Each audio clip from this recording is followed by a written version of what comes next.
September 14, 1982. At 6 a.m., the shutters of the Prince's Palace above Monaco harbor remained closed. Below, the Mediterranean moved without interruption.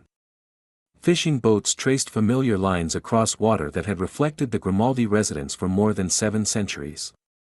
The limestone facade, pale and severe, faced the sea as it always had, unchanged by the night before. Inside, telephones rang in corridors designed for ceremony. Footsteps crossed marble floors that had carried ambassadors, film stars, naval officers. A flag hung at half-mast from a tower first fortified in the 13th century. The palace did not tremble. It did not speak. It absorbed. Less than 12 hours earlier, a car had left the winding mountain road above the principality. One life ended. Another survived. The palace, perched on its rock, received the news as it had received wars, treaties, marriages, and births. Its walls held the shock in silence. For centuries, this residence was engineered to project continuity. Thick ramparts. Guarded gates. Balconies positioned precisely above the square, so that a ruling family could be seen but never reached. It was built to suggest that nothing inside it could fracture beyond repair. Yet within its rooms lived a child who would grow into a symbol of rupture. The contradiction was architectural before it was personal. A fortress intended to stabilize a dynasty would become the setting for its most public vulnerability. A residence meant to frame fairy tales would witness their collapse. The palace promised endurance, the lives within it moved according to accident, grief, and private resistance. Stone implies permanence. Blood does not. The palace remains fixed on its cliff, older than the nation it crowns. But what happens when a structure built to preserve an image must contain a family unable to remain within it? When survival itself becomes a form of defiance, can walls designed for legacy still control the story unfolding inside them? Long before cameras gathered in the palace square, before the marriage that altered Monaco's image, before tragedy defined a generation, the Rock of Monaco was primarily a military calculation. In 1297, a small fortress overlooking a narrow strip of Mediterranean coastline changed hands through deception. A member of the Grimaldi family, dressed as a Franciscan monk, gained entry and seized control. The episode later became legend, but at the time it was simply strategy. The fortress was not yet a palace. It was a defensive outpost, stone walls positioned to command a harbor that could be both refuge and vulnerability. For centuries, Monaco existed in tension. Too small to dominate, too valuable to ignore. France pressed from the west. Genoa from the sea. Spain and Savoy shifted influence across the region. The structure on the rock expanded not out of aesthetic ambition but out of necessity. Towers thickened. Courtyards closed inward. Windows narrowed. The residence that would one day host royalty, film stars, and heads of state began as a place designed to survive siege. By the 19th century, Monaco's relevance seemed uncertain. The principality had lost territory. Revenue declined. Its population was measured in thousands, not millions. The palace itself was functional but modest compared to the grand courts of Europe. Versailles had 2,300 rooms. Schönbrunn stretched across acres of landscaped symmetry. Monaco's palace remained compact, its courtyards intimate, its influence regional. It was not yet a global stage. In 1863, a different form of architecture altered Monaco's trajectory, the casino at Monte Carlo. Gambling revenues began to replace lost land as the principality's economic foundation. Wealth arrived not through conquest but through leisure. The palace, perched above this transformation, acquired a new role. It no longer guarded borders alone. It presided over spectacle. Still, its international visibility remained limited. European aristocracy visited, newspapers occasionally mentioned the Grimaldi name. But Monaco was not a center of cultural gravity. It was an enclave, elegant, discreet, strategically quiet. By the mid-20th century, Prince Rainier III inherited both the palace and its limitations. The building had endured wars and occupations. During the Second World War, Monaco's neutrality proved fragile. Italian and later German forces occupied the principality. The palace stood, but its authority narrowed under foreign control. When peace returned, so did sovereignty, but not prosperity. Rainier understood that survival required reinvention. The palace alone, however historic, could not sustain the state. Monaco's future depended on perception as much as policy. Before 1956, the palace was rarely photographed beyond Europe. Its Renaissance facade, added in the 16th century, carried faded frescoes. Its state apartments, with Italian galleries and Genoese tapestries, were impressive but not legendary. Ceremonies occurred on schedule. Guards changed posts with precision. The building maintained continuity without commanding fascination. No one expected it to become a symbol of modern fairy tale. When an American actress arrived in Monaco for the Cannes Film Festival in 1955, the palace was simply the official residence of a small Mediterranean monarchy. Its rooms had hosted diplomats, not Hollywood. Its courtyards had echoed with military bands, not flashbulbs. The meeting between Rainier III and Grace Kelly was arranged for publicity. Monaco sought exposure. The palace required renewed relevance. What followed would transform both the principality and the structure that crowned it. Yet before that transformation, the palace remained what it had always been, a calculated blend of fortress and residence. Its corridors were narrow by imperial standards. Its throne room, though ornate, was restrained compared to continental courts. The Grimaldi lineage stretched back centuries, but its power depended on delicate alliances and financial adaptation. There was no certainty in its future. When Rainier married Grace Kelly in April 1956, more than 30 million viewers watched the ceremony on television. For the first time, the palace's balconies and arcades were transmitted globally.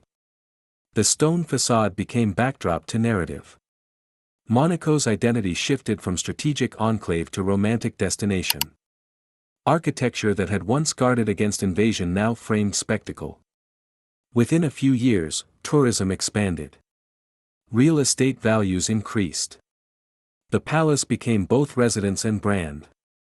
Its image appeared in magazines across the Atlantic. Visitors stood in the square below, looking upward at windows that suggested private elegance. 3 children were born into that structure, Caroline in 1957, Albert in 1958, and Stephanie in 1965. Each arrival reinforced continuity. Each christening echoed through rooms built centuries before microphones. Yet inside the palace, daily life remained structured and formal. Schedules dictated movement. Public and private spaces were carefully separated. State apartments were opened seasonally to visitors, family quarters remained concealed behind guarded thresholds. The building's design shaped childhood. Long corridors encouraged distance. High ceilings amplified sound. Ceremonial rooms were too vast for intimacy. The palace did not bend to accommodate modern informality. It required discipline. Stephanie grew up within walls that had witnessed dynastic survival. She was the youngest child, less burdened with direct succession but fully enclosed within expectation. The palace, by then internationally recognized, carried dual weight, heritage and image. Still, in those early years, nothing suggested fracture. Photographs from the late 1960s and 1970s show a composed family on balconies overlooking Monaco's harbor. The palace appears serene behind them, cream stone against Mediterranean blue. The structure communicates order. It implies stability. Few observers considered the tension between architecture and individual temperament. The palace was built to preserve lineage, not personality. Its scale and history demanded conformity. Its balconies required performance. Yet before tragedy altered perception, the palace's importance was still evolving. It had transformed from fortress to residence, from residence to spectacle. It stood at the center of a principality reinvented through media and finance. It mattered, but not yet in the way it would. The Rock of Monaco had endured for nearly 700 years. Its palace had adapted to political shifts and economic necessity. It had survived occupation and reinvention. What it had not yet faced was the irreversible fracture that would test whether stone could contain grief, and whether a building designed to project continuity could withstand the weight of public loss. The Prince's Palace of Monaco does not overwhelm by scale. It commands by position. Perched 60 meters above sea level on the Rock of Monaco, the structure occupies a plateau barely large enough to contain it. Unlike Versailles, which spreads across 67,000 square meters of floor space, the Monegasque Palace remains comparatively contained. Its power is vertical and strategic, not expansive. Every addition to the palace was deliberate. Renaissance galleries were layered over medieval fortifications. Frescoes were restored not to compete with Europe's great courts, but to suggest continuity with them. Italian loggias softened defensive stone. Courtyards opened inward, preserving privacy while allowing controlled spectacle. Ambition here was not about size. It was about survival through image. Rainier III understood that Monaco could not rival France militarily, nor Britain industrially. Its territory measures just over 2 square kilometers, smaller than many European estates. What it possessed instead was narrative leverage. The palace became the instrument of that leverage. The facade facing Palace Square is restrained but symmetrical. Twin staircases sweep toward a central entrance, designed for procession. Guards in crisp white uniforms mark rhythm and ceremony. Above, balconies are positioned with mathematical clarity, platforms from which the ruling family appears framed by arches, elevated yet accessible to sight. The architecture instructs behavior. From the square below, subjects and visitors look upward. Perspective reinforces hierarchy. The palace is not immense, but it is elevated. Elevation compensates for scale. Inside, the state apartments form a sequence rather than a sprawl. The Gallery of Mirrors, often compared modestly to Versailles Hall of Mirrors, reflects light through elongated proportions. Yet it is intimate by comparison. Where Versailles projects imperial excess, Monaco's gallery suggests controlled refinement. Numbers matter in contrast. Versailles required tens of thousands of laborers over decades. The Prince's Palace evolved incrementally over centuries. Its scale reflects a principality that could not afford extravagance without calculation. This restraint became ideological. When Grace Kelly entered the palace as Princess of Monaco in 1956, the architecture adapted subtly to her presence. Restoration projects accelerated. Frescoes hidden beneath plaster were uncovered. Public tours expanded during summer months. The palace became both home and exhibit. Ambition was no longer defensive. It was representational. Television altered architectural function. Balconies once reserved for local ceremonies now faced international cameras. Courtyards once enclosed against invasion became stages for cultural diplomacy. Even the throne room, lined with crimson and gold, shifted from a chamber of governance to a site of symbolic authority. Every column, every arch, became part of a carefully managed visual narrative. For Stephanie, born in 1965, the palace was not a monument to be admired. It was a constructed environment shaping daily movement. Her nursery overlooked Mediterranean light filtered through centuries-old stone. Corridors dictated distance between siblings' quarters.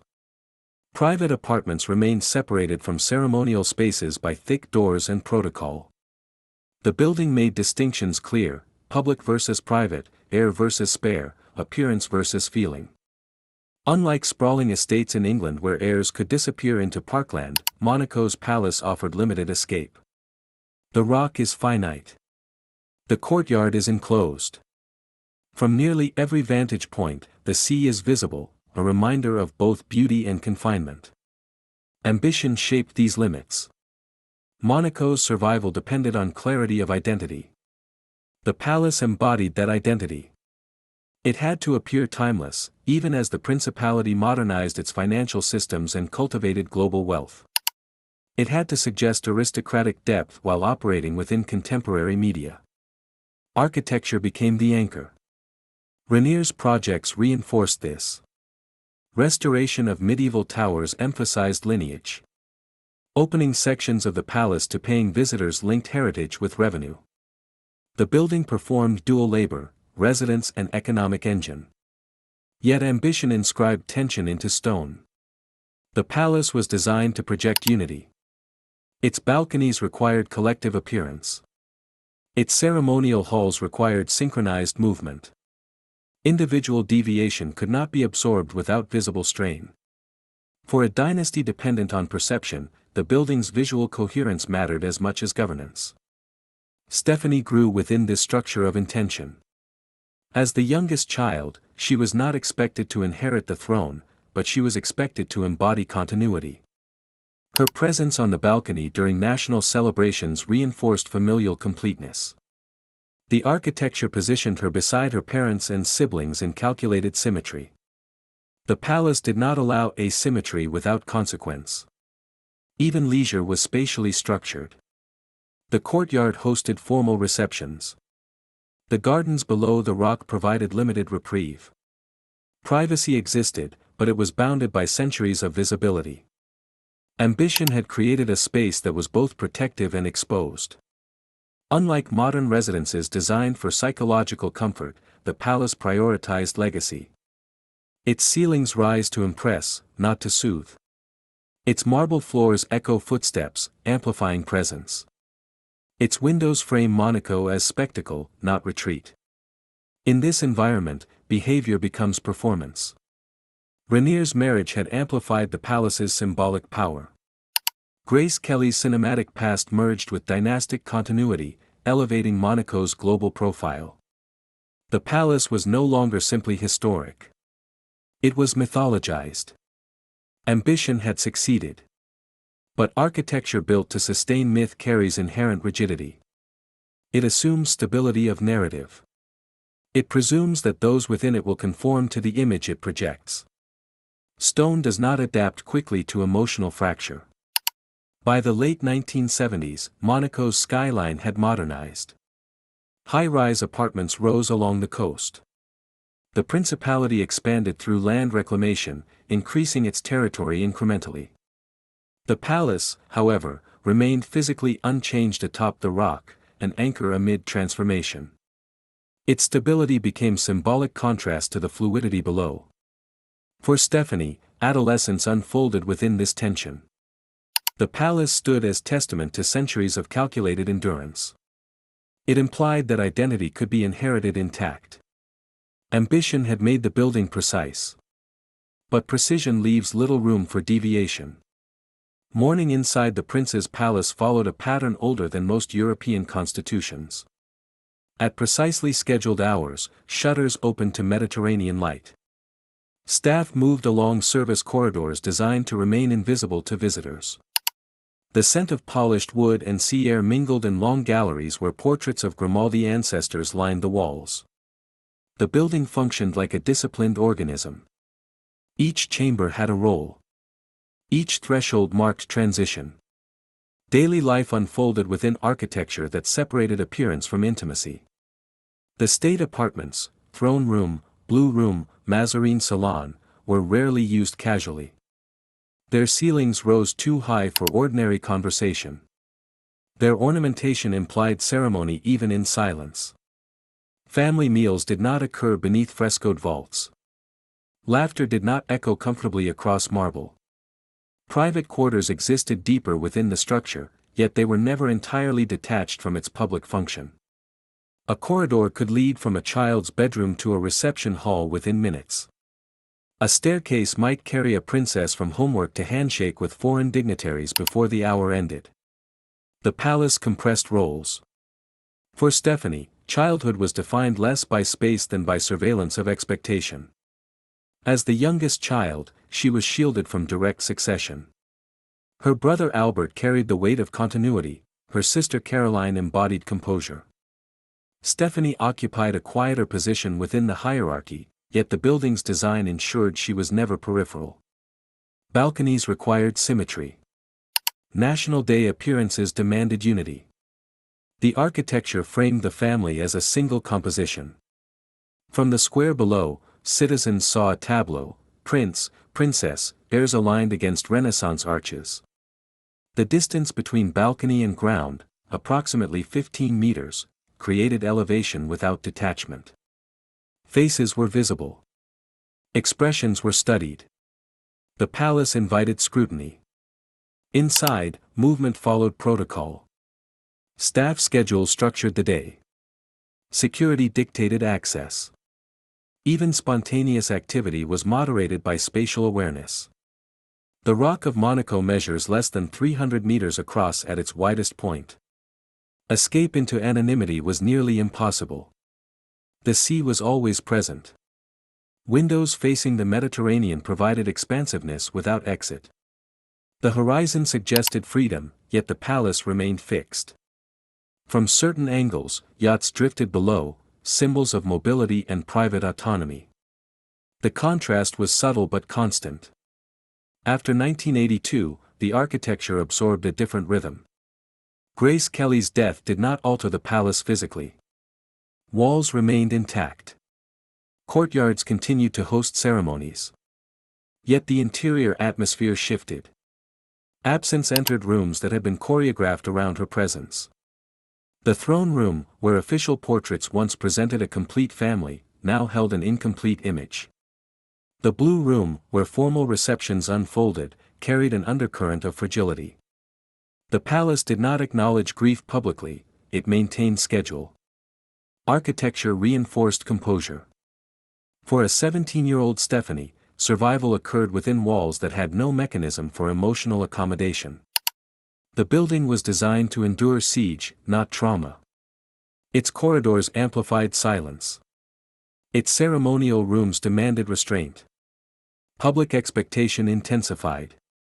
Photographers positioned themselves in Palace Square with renewed attention. Every appearance on the balcony became interpretive material. Grief was not private, it was observed through telephoto lenses.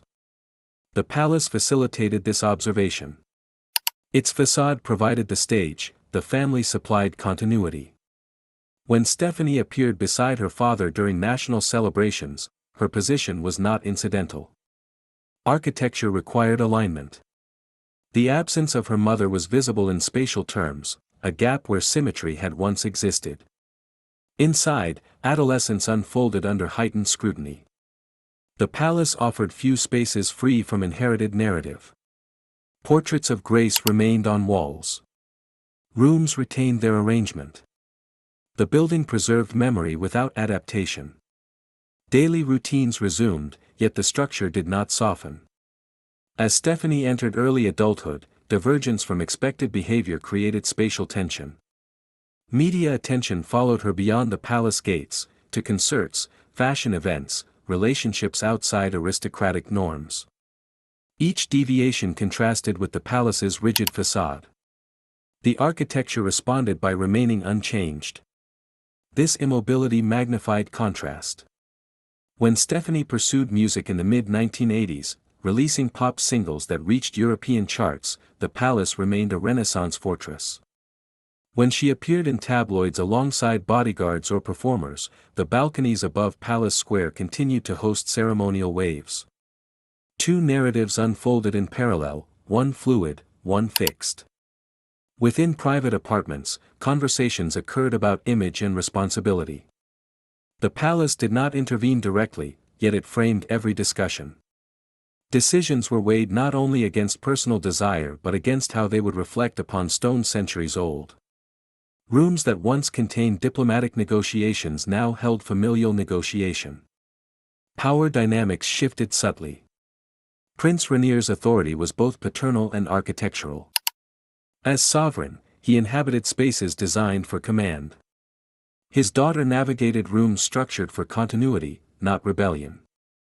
The building influenced posture. In the throne room, chairs were arranged to reinforce hierarchy.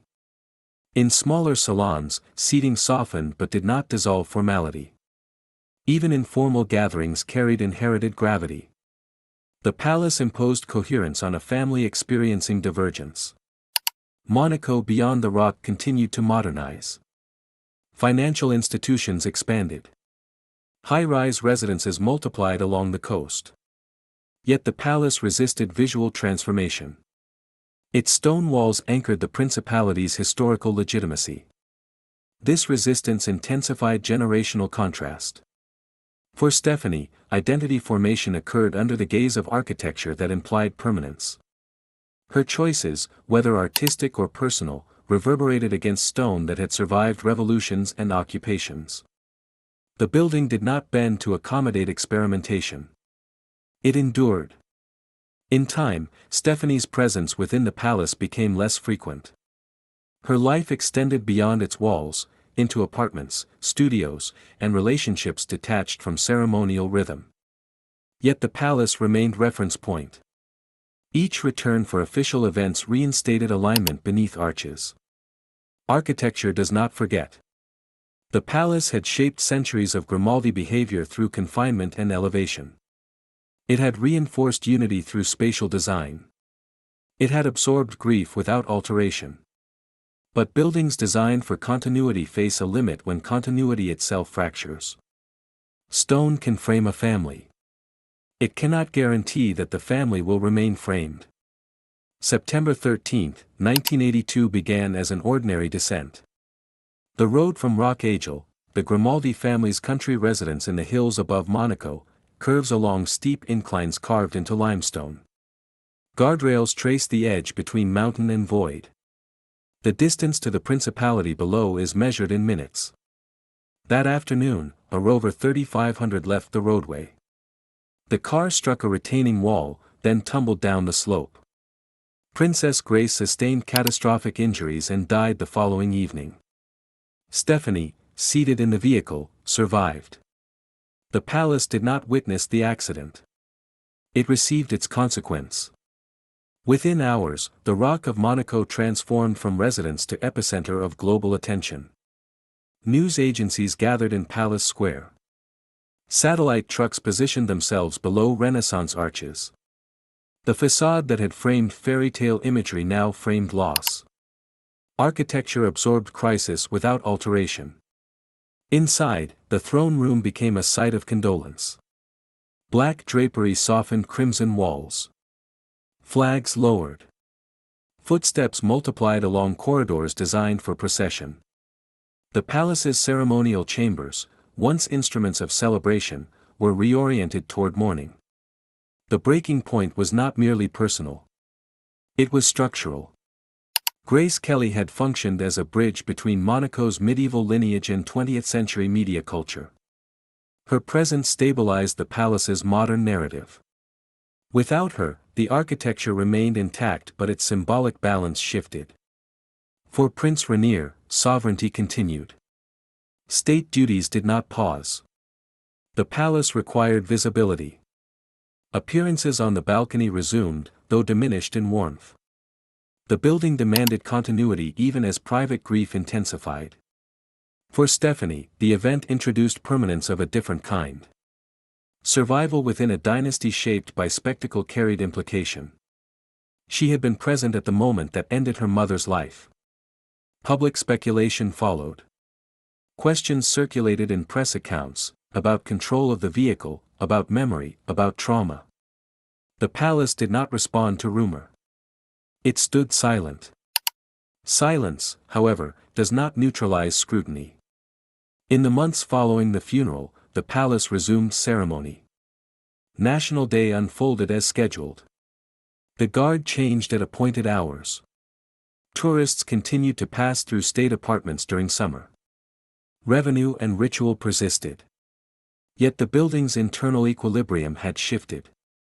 Where Grace had once occupied a defined spatial role, balcony center, formal portrait alignment, diplomatic reception hostess, there was now absence.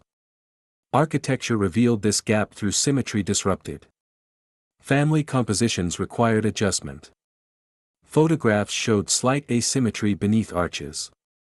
The palace maintained image, but tension accumulated beneath it. Stephanie's adulthood unfolded under intensified media focus. Her movements beyond the palace were tracked with particular interest. Relationships that might have remained private elsewhere acquired amplified significance against the backdrop of dynastic expectation. In 1991, she began a relationship with her former bodyguard, Daniel de Cruet. The contrast between palace hierarchy and personal choice was visible. A sovereign's daughter, raised within fortified walls, aligned herself with someone positioned professionally to guard those walls. The marriage in 1995 formalized this divergence. It occurred in Monaco, but not within the ceremonial grandeur historically associated with princely unions. The palace did not expand to celebrate it. Its facade remained unchanged. The union dissolved in 1996 amid public scandal. Photographs circulated globally. The palace did not comment extensively. It continued to host state events. Stone resisted narrative volatility. Each rupture reinforced the central fracture initiated in 1982. Prince Rainier's authority endured, yet his health declined in the early 2000s. The palace once again became a site of medical concern and controlled information. In April 2005, Rainier III died. The succession transferred to Prince Albert II. Another transition occurred within rooms built for dynastic continuity. With Rainier's death, the palace completed a generational shift. The children who had once stood beneath balconies as heirs now embodied governance and legacy. For Stephanie, this shift formalized distance from central authority. Her role was peripheral yet symbolic. The breaking point, however, remained anchored to that mountain road. The accident had introduced irreversibility. Before it, the palace's narrative balanced heritage with modern enchantment. After it, vulnerability became permanent subtext. No restoration project could recover original symmetry. No public ceremony could erase memory embedded in corridor and portrait. Architecture built to project endurance encountered an event it could not integrate seamlessly. Monaco's economy continued to expand. The principality reclaimed land from the sea, increasing territory by measurable percentages. Luxury towers rose higher than the palace itself. Yet the rock remained focal point. Its palace preserved authority through continuity. But continuity no longer implied innocence. Stephanie's later years reflected adaptation rather than alignment. Philanthropic work, particularly in HIV/AIDS advocacy, shifted public perception. Her life extended beyond youthful rebellion and scandal into structured engagement. Yet the palace remained reference frame, an origin impossible to abandon entirely. The breaking point had redefined that origin. Stone does not fracture easily. It weathers storms, occupation, political shifts. Yet architecture dependent on image can be altered by a single afternoon beyond its walls. The prince's palace endured. Its narrative did not remain intact. The prince's palace did not decline after 1982. It adjusted.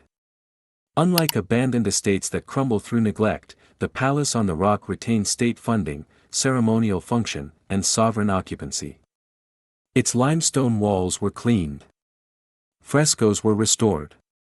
Courtyards were maintained with precision.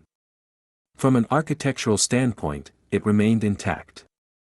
Yet purpose is not preserved through maintenance alone. Before the accident, the palace embodied a narrative of continuity strengthened by modern romance. Afterward, its role shifted toward institutional stability. Emotion receded, protocol advanced. The building's identity narrowed to sovereignty rather than story. This was mutation rather than decay. Under Prince Albert II, who ascended in 2005, the palace reinforced its constitutional function. Environmental initiatives, diplomatic engagements, and financial governance defined Monaco's international posture. The structure atop the rock became less fairy tale residence and more administrative symbol. Balcony appearances continued, but their tone altered. Celebrations were measured.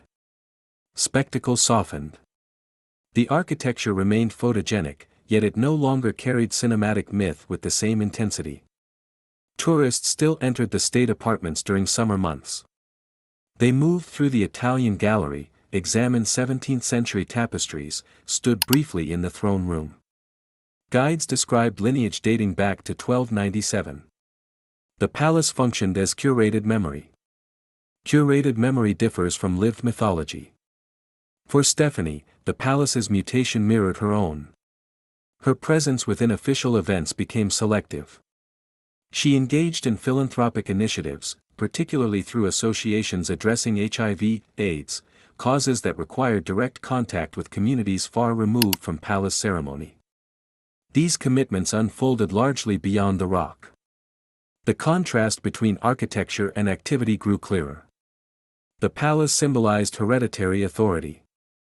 Her work often rejected distance, emphasizing proximity and human contact. Where the palace elevated, advocacy descended into lived realities. The building remained constant. The meaning attached to her life diverged from it. Ownership of the palace did not change hands, the Grimaldi lineage persisted. Yet psychological ownership shifted. For Stephanie, the structure became origin rather than destination. It was backdrop to formative events, not center of ongoing identity. Architecture had outlived its original emotional alignment. Meanwhile, Monaco itself transformed physically. Land reclamation projects expanded the principality's territory by measurable increments, approximately 20% since the mid-20th century. New districts rose from engineered coastline. Glass towers reflected Mediterranean light in sharp vertical lines. From certain angles, modern high-rises now rival the palace in height. The rock remains elevated, but the skyline competes visually. This introduces subtle betrayal. The palace was built to dominate its surroundings. In medieval centuries, no structure challenged its position. In the 21st century, luxury apartments, private rather than dynastic, approach comparable elevation. Wealth disperses vertically along the coast, no longer centralized atop the rock. Authority becomes symbolic rather than spatial. Yet the palace persists as Monaco's official residence. State ceremonies continue within its courtyards. National Day still gathers citizens in Palace Square. The guard's uniform remains white and precise against cream stone. The building has not surrendered relevance. What has changed is its narrative weight. For decades, the palace carried dual roles, fortress of sovereignty and theater of enchantment. After 1982, enchantment diminished. After 2005, governance intensified. The structure's emotional register cooled. Stephanie's life followed a similar arc. Early rebellion contrasted with architectural rigidity. Later engagement reflected measured autonomy. She did not retreat entirely from royal association, but she did not center herself within palace ritual either. This selective proximity redefined the building's influence. Where once the palace shaped childhood movement and public identity daily, it now functions as periodic frame. Appearances on balconies during national events remain choreographed. Photographs still capture alignment beneath arches. But these moments no longer define the totality of her life. The palace survives as monument. Monuments preserve image, they do not guarantee emotional resonance. Within its walls, restoration projects have uncovered additional Renaissance frescoes hidden beneath later plaster. Conservation specialists stabilize pigments centuries old. The palace invests in its past, ensuring visual continuity. Yet continuity of stone differs from continuity of narrative. The building has outlived the generation that transformed it into global symbol. Grace Kelly's presence remains embedded in portraits and archival footage shown to visitors. Rainier's authority persists in documented reform. Stephanie's adolescence remains linked to its balconies. But none of these lives unfold there with former intensity. The palace stands occupied yet partially historical, a living museum of governance layered atop medieval defense. Its mutation is subtle, from romantic stage to administrative anchor, from fairy tale residence to curated heritage. It did not betray its purpose through collapse. It fulfilled it too well. By preserving image across centuries, it required individuals within it to conform or separate. Those who could not remain aligned adjusted their proximity. Stone remained sovereign. Lives adapted around it. Late afternoon settles differently on the rock of Monaco. By 5:30 p.m., the palace square begins to thin. Tour groups descend toward the harbor. The last visitors exit the state apartments. Guards remain at their posts, white uniforms distinct against stone that has endured for more than 7 centuries. From the courtyard, the Mediterranean reflects muted light. The facade, Renaissance arches layered over medieval fortification, casts long shadows across flagstones worn smooth by procession. Windows close one by one. Shutters fold inward. Inside, corridors return to measured quiet. The throne room stands intact, crimson walls, gilded chairs, ceremonial order undisturbed. The gallery of mirrors reflects empty space rather than diplomatic reception. Portraits of ancestors observe from fixed positions, their expressions unchanged by decades of transition. The palace does not display grief. It does not display rebellion. It does not display adaptation. It contains. Beyond its walls, Monaco continues to expand into the sea. Towers rise. Yachts move. Financial markets fluctuate. Generations age. Lives diverge from expectation and return only briefly for ceremony. The palace remains elevated above it all, 60 meters of limestone and lineage overlooking a coastline that no longer depends solely upon it. Balconies wait for appearance. Courtyards wait for procession. Rooms wait for occupancy. Stone persists without commentary. What does a building remember when the narratives that once animated it soften into archival record? And when those who once stood upon its balconies no longer require its elevation, does the palace preserve them, or simply outlast them?